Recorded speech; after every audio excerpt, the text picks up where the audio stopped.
Hello friends, civil नगरी के इस ऑनलाइन प्लेटफॉर्म पर आप सभी का स्वागत है। दोस्तों, एमपीपीएससी प्रीलिम्स 2026 को ध्यान में रखते हुए पीवाईक्यू सीरीज लेकर आए हैं। पिछली वीडियो में हमने 2019 के क्वेश्चन को देखा था। आज की वीडियो में हम 2019 के ही अन्य महत्वपूर्ण क्वेश्चन को देखेंगे। तो चलिए वीडियो को आगे बढ़ाते हैं और देखते हैं कि आज का पहला क्वेश्चन क्या है।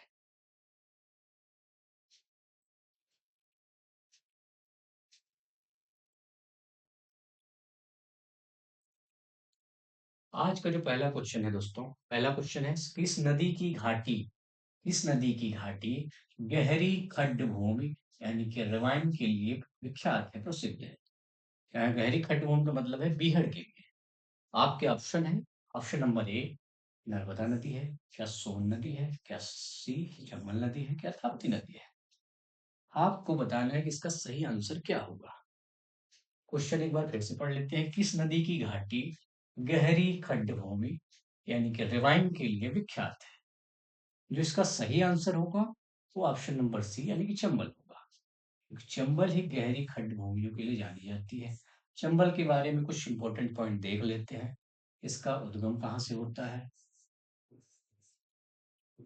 उद्गम कहाँ से होता है। इसका जो उद्गम होता है वो जाना पाव पहाड़ी से होता है। जाना पाव पहाड़ी से होता है। जाना पाव पहाड़ी से होता है।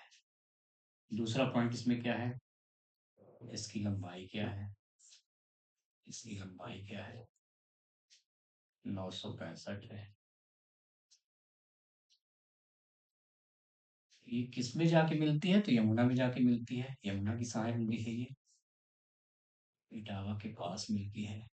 कहाँ मिलती है, इटावा के पास मिलती है। एक क्वेश्चन और बनता है कि किन राज्यों से होकर बहती है।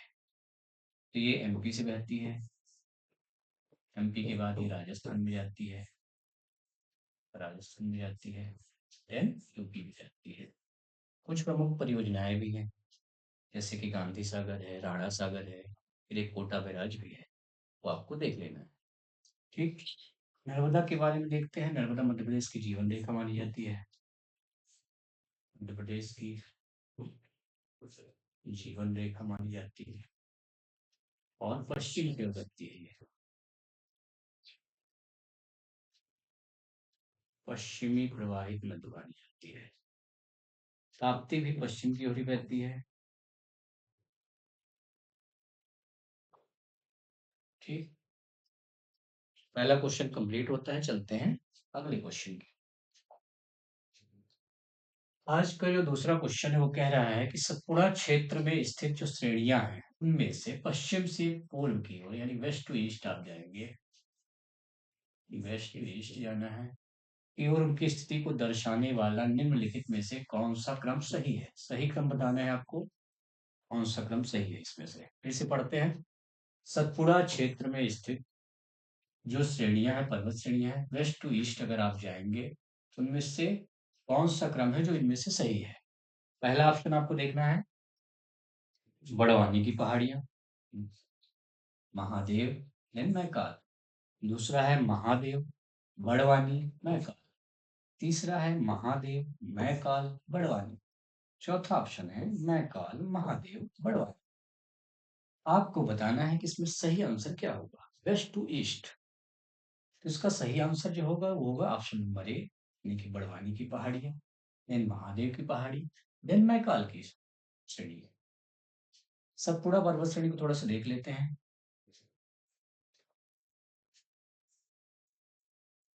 सतपुड़ा पर्वत श्रेणी को हम देखेंगे। इसका जो पश्चिमी भाग है वो राजपीपला के नाम से जाना जाना जाता है। राजपीपला वेस्ट वाला हिस्सा, महादेव सेंटर वाला हिस्सा, और जो पूर्वी हिस्सा है वो मैकाल कहा जाता है।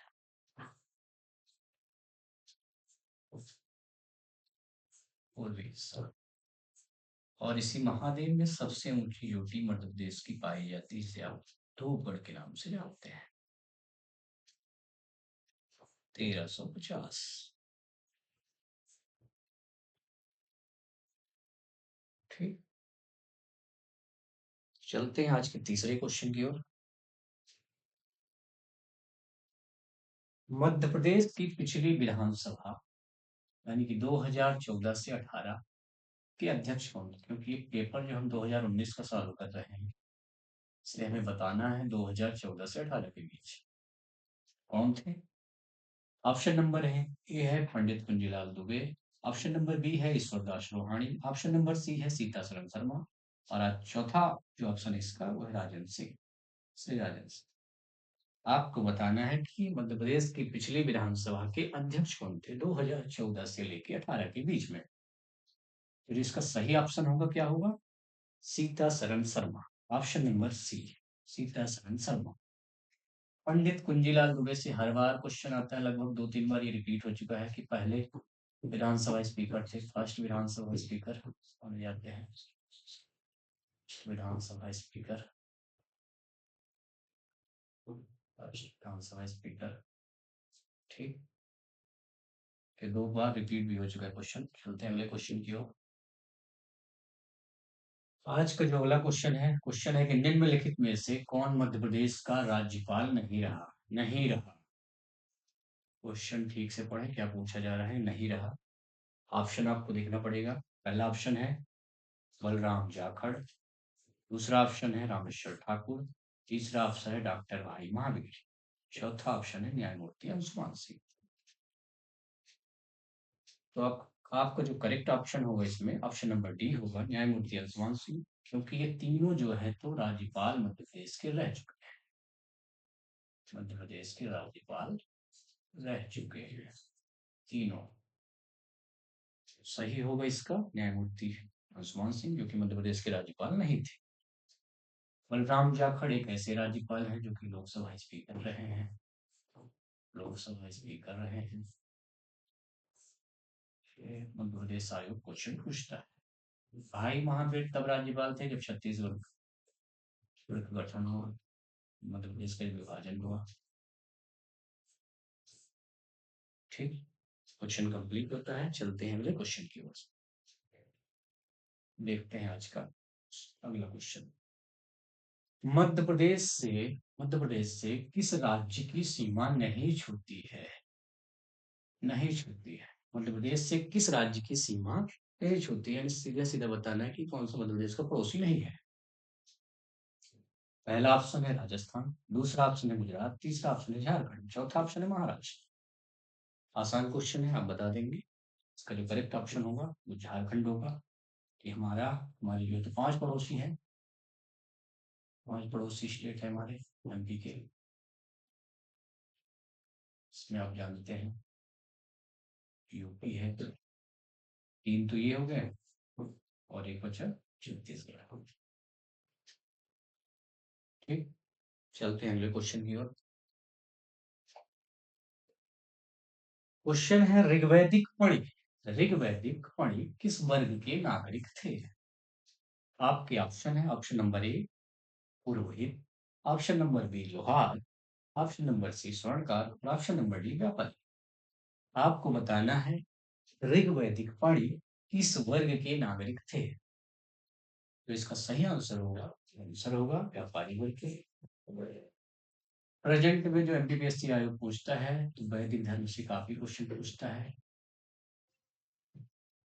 काफी क्वेश्चन पूछते हैं, यानी आपको वेदों को अच्छे से तैयार करना है। ये 4 प्रमुख वेदों में ऋग्वेद जो है तो प्रथम वेद माना जाता है, इसलिए आप वेदों को तैयार करें अच्छे से। ठीक, चलते हैं अगले क्वेश्चन की ओर। अगला क्वेश्चन है कि चंड प्रद्योत किस प्राचीन गणराज्य के राजा थे? ऑप्शन है काशी, सेकंड ऑप्शन है अंग, थर्ड ऑप्शन है अवंती, फोर्थ ऑप्शन है वज्र। आपको बताना है चंड प्रद्योत किस प्राचीन गणराज्य के राजा थे? चंड प्रद्योत किस प्राचीन गणराज्य के राजा थे? सही ऑप्शन क्या होगा? सही ऑप्शन होगा option number C, Avanti. Avanti Madhya Pradesh के 16 जो 16 महाजनपदों में से मध्य प्रदेश में जो 2 महाजनपद थे उनमें से अवंती था, दूसरा था चेरी। 16 महाजनपदों में से मध्य प्रदेश में 2 थे, उसमें अच्छा एक अवंती, दूसरा था चेरी। शल्यद्योत यानी का शासक था। इसके संबंध बिंबिसार से थे, बिंबिसार से थे और बुद्ध के समकालीन माना जाता है। ठीक, पॉइंट आप नोट करें। चलते हैं अगले क्वेश्चन की ओर। अगला क्वेश्चन है कि निम्नलिखित में से तारीख ए फिरोज शाही के रचनाकार कौन है? तारीख ए फिरोज शाही के रचनाकार कौन है? ऑप्शन नंबर ए है Shamse Siraj Afif, option number B है जियाउद्दीन बरनी, ऑप्शन नंबर सी है ख्वाजा अब्दुल समद शामी, और चौथा ऑप्शन है option number D Sirajuddin Ali Yezdi. Sirajuddin Ali अजदी। आपको बताना है तारीख है फिरोज शाही के रचनाकार कौन है? शमसे सिराज अफीक, इस जियाउद्दीन बरनी। तो जो आपका करेक्ट आंसर होगा इसका ऑप्शन नंबर बी जियाउद्दीन बरनी। और इस रचना से जो हमें जानकारी मिलती है दिल्ली सल्तनत के बारे में जानकारी मिलती है। दिल्ली सल्तनत के बारे में जानकारी मिलती है। मोहम्मद बिन तुगलक, मोहम्मद बिन तुगलक MBG और फिरोज शाह तुगलक, जियाउद्दीन बरनी, इन्हीं के प्रभावित।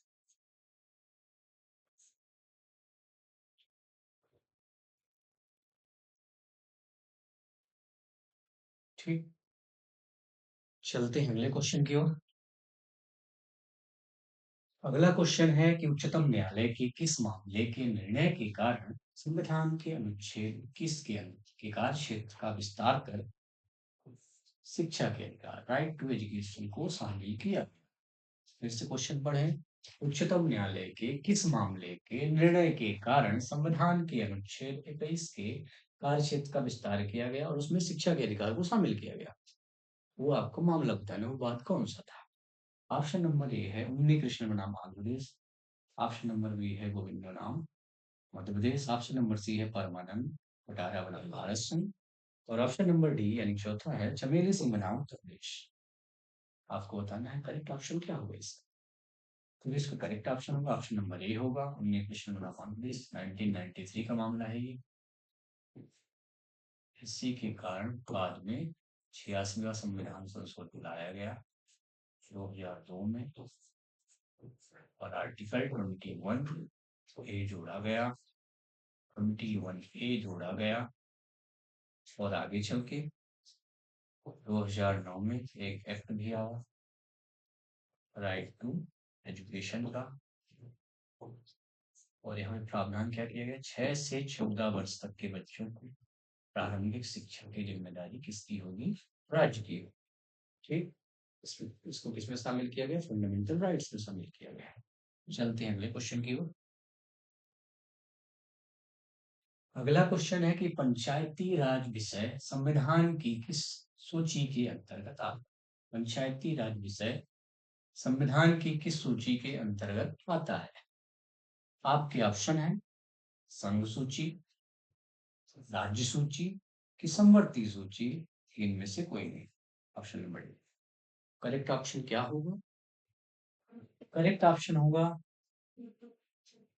पंचायती राज के बारे में पूछा जा रहा है तो करेक्ट ऑप्शन होगा आपका राज्य सूची, क्योंकि पंचायती राज्य सूची का विषय है। स्थानीय स्वशासन जिसे कहा जाता है, इन सूचियों को जब प्रावधान किया गया है वो 7वीं अनुसूची में किया गया है, 7वीं अनुसूची में किया गया है, 7वीं अनुसूची में किया गया है। पंचायतें जो है तो संविधान के भाग गांव में है, कब जोड़ा गया? तो 73वें संविधान संशोधन द्वारा इन्हें संवैधानिक दर्जा दिया गया 1992 में। ठीक है, तैयार कर लीजिए इसको। चलते हैं अगले क्वेश्चन की ओर। अगला क्वेश्चन है कि राज्य निर्वाचन आयोग नगरीय निकायों के निर्वाचन का संचालन किस आर्टिकल के तहत करता है? आपके ऑप्शन है, क्वेश्चन फिर से पढ़ें। राज्य निर्वाचन आयोग नगरीय निकायों के निर्वाचन का संचालन किस आर्टिकल के तहत करता है? आपके ऑप्शन है 243 के, 243 एल, 243 एम, 243 एन। जो इसका करेक्ट ऑप्शन होगा वो क्या होगा? करेक्ट ऑप्शन क्या होगा? ऑप्शन 243 के, जो कि पंचायतों के निर्वाचन से संबंधित, पंचायतों के निर्वाचन से संबंधित है, जो कि राज्य निर्वाचन आयोग को शक्ति देता है। जबकि नगरीय निकायों के लिए आर्टिकल कौन सा है? 243 जेड ए है। ठीक, चलते हैं अगले क्वेश्चन की ओर। अगला क्वेश्चन है कि मध्य प्रदेश में राज्य निर्वाचन आयोग के गठन के पश्चात कितनी बार पंचायतों के आम निर्वाचन हो चुके हैं? क्वेश्चन फिर पढ़ें। मध्य प्रदेश में राज्य निर्वाचन आयोग के गठन के पश्चात कितनी बार पंचायतों के आम निर्वाचन हो चुके हैं? इसके बारे में बताना है, पंचायतों के बारे में बताना है। ऑप्शन है 3, ऑप्शन है बी 4, ऑप्शन सी है 5, ऑप्शन डी है 6। ये 2019 के हिसाब से अगर देखा जाए तो इसका ऑप्शन करेक्ट क्या होगा? 5 होगा, क्योंकि गठन जब किया गया था राज्य निर्वाचन आयोग को, कब किया गया? 1 फरवरी 1994 को किया गया। 2019 के हिसाब से 5 होगा, लेकिन 2022 में भी चुनाव हो चुके हैं, 2022 में भी चुनाव हो गए। तो वर्तमान में देखा जाए तो वर्तमान में क्या हुआ? वर्तमान में उनकी 6 बार हो चुका है, वर्तमान में 6 बार। अपडेट कर लीजिएगा इस क्वेश्चन को। चलते हैं अगले क्वेश्चन की ओर। अगला क्वेश्चन है कि संविधान में कौन से भाग में पंचायती राज से संबंधित प्रावधान सम्मिलित किया गया है? कल भी बात किया था हमने इसके बारे में। ऑप्शन नंबर ए है भाग 6, ऑप्शन नंबर बी है भाग 7, ऑप्शन नंबर सी है भाग 8 और ऑप्शन नंबर डी है भाग 9। करेक्ट ऑप्शन क्या होगा? करेक्ट ऑप्शन होगा ऑप्शन नंबर डी, भाग 9। कल बात ही हमने की थी, इसके पिछले क्वेश्चन बात की थी भाग 9 में।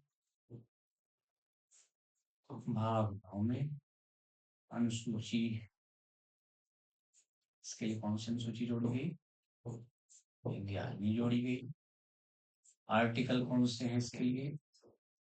243 से 243। ठीक, क्वेश्चन आगे बढ़ते हैं अगले क्वेश्चन की ओर। अगला क्वेश्चन है काठी क्या है? काठी है, काठी क्या है? क्या जाति है? ऑप्शन नंबर ए जात, ऑप्शन नंबर बी जनजात, option number C cast silk wooden art, option number D है लोक नृत्य यानी फोक डांस। आसान क्वेश्चन है। काठी क्या है? यह एक लोक नृत्य है। किस क्षेत्र का है? तो निमाड़ क्षेत्र का है। यूपीएससी आयोग को लोक नृत्य, लोक गायन, लोक नाट्य काफी पूछता है, इन्हें तैयार करके रखें। और इसी के साथ आज के क्वेश्चन यहीं पर समाप्त होते हैं। मिलते हैं अगली वीडियो पर, तब एमबीबीएससी की तैयारी आप जारी रखें। थैंक यू, धन्यवाद।